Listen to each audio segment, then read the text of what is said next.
Yo diría que estamos entre 2 y 3. Nuestro país a nivel nacional no brinda muchas oportunidades a las mujeres, sobre todo en el interior del país. En San Salvador, en la capital, pues hay mayor oportunidad a las mujeres, pero esto es, llegaría a un 3, por así decirlo. Tenemos todavía mucho trabajo que hacer e incluso en el índice de progreso social que se hizo recientemente por la Fundación Poma, ahí salía que era uno de los aspectos que nosotros teníamos que mejorar. I don't know how is it perceived, but I could say that gender equality in Germany is really bad, I would say, between a 1 and a 2. It's simply the fact that women have less chance to succeed in especially management careers. It's still really a big problem in Germany that for instance, women have much problems to really cope, to fit their private preferences with work requirements. In terms of paternity leave, we don't have that provision at the moment, though we have some Gender equality is getting a lot much better in Cameroon. The positive discrimination policy of the government is starting to pay off. We have a lot more women in executive position in companies.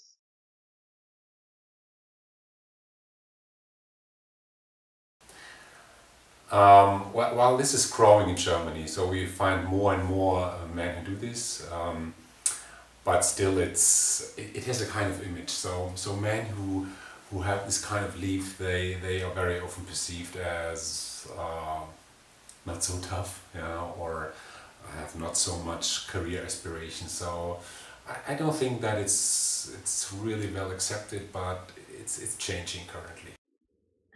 The trend is growing slowly, but it is still not very common for men, at least as far as I'm concerned. Men in our company usually take when they choose to do so, they usually take two. Acá en El Salvador la licencia se da a las mujeres, es la licencia de maternidad, se da 3 meses, ya sean antes o después, dependiendo del caso del embarazo, y a los hombres en algunas empresas les dan un tiempo de 1 semana o días, ¿verdad? Cuando toman, pero realmente como tal está todavía trabajándose. El año pasado salió una ley de que iban a dar una paternidad de 1 semana. In terms of paternity leave, we don't have that provision at the moment, though we have some relatives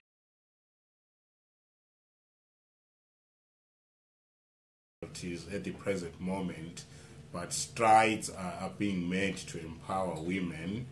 In some cases, top preference for certain posts is actually reserved for the women. Actualmente sino algunas mujeres que tienen puestos directivos. Por ejemplo, tenemos la directora de Microsoft acá en El Salvador, es una mujer. Hay mujeres financieras, casi la mayoría de recursos humanos son mujeres que ocupan puestos directivos y en el área de recursos humanos se convierten en asesoras pues, estratégicas, pero siempre es una minoría, ¿verdad? Todavía, como decía anteriormente, hay mucho trabajo que hacer por esta área. There is definitely a glass ceiling in Cameroon for women, even though it is getting higher, especially in public companies and institutions. Some key positions in the private organization are still mostly held by. It's very, very difficult. We know that women who become top manager, they become very, how should I say, mannish. We know in Germany that 70 to 80% of female top managers don't have kids, so they really they shift their priorities from being a mother to being a top manager. And being a mother taking care for kids is today not possible to really fit with the requirements on top management level. And this is the main problem, because in top management levels you have to be very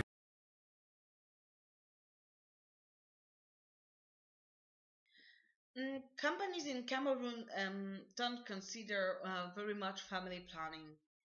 But from my experience, I can say that employees usually consider the family work-life balance in their career planning. Many companies at the moment, they are actually in the process of considering it. However, there are certain reactions to the amount of maternity leave awarded to someone. Sometimes some other sectors it could be 6 months, which is within maybe a period of 3 years. Pues sí, los salarios de los hombres son más altos con respecto a las mujeres. Sí hay, no puedo decir que es la mayoría, porque sí hay mujeres que ganan muy bien, pero sí, la mayoría podríamos decir que un 60%, ¿verdad? Los hombres ejecutivos ganan más que las mujeres. It's not really a question in the interview, because in most interviews they very much focus on the job-related requirements. So it's about, do you fit to the job, and it's less about, does the job fit to your requirements. So I would say it's also changing. More and more companies got this point that the job must also fit to your private preferences, also on the long run. But I don't see this currently.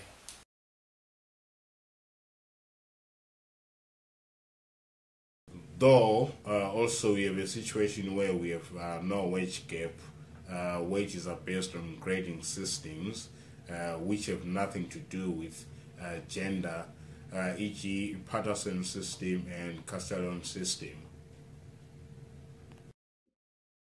Well, about the wage gap, I would say that there is still a gap between men and women salaries. However, the higher you go to the organization structure, the thinner the gender gap is.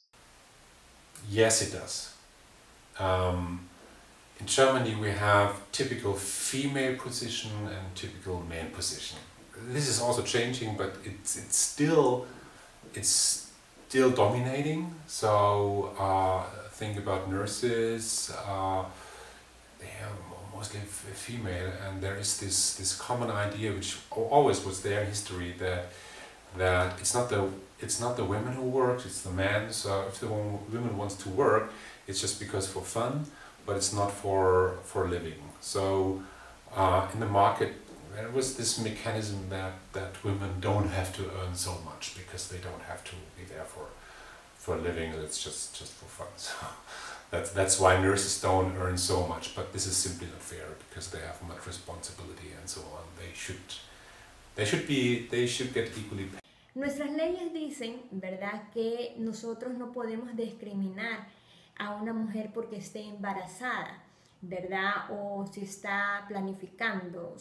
Es abierto con respecto a la diversidad, pero la realidad es otra, ¿verdad? Obviamente las empresas cuando contratan a alguien, pues quieren que sea una persona que pueda dar el máximo, ¿verdad? Entonces algunas empresas sí hacen examen de salud, ¿verdad?, al contratar tanto hombres y mujeres, para prevenir pues si las personas están embarazadas o no.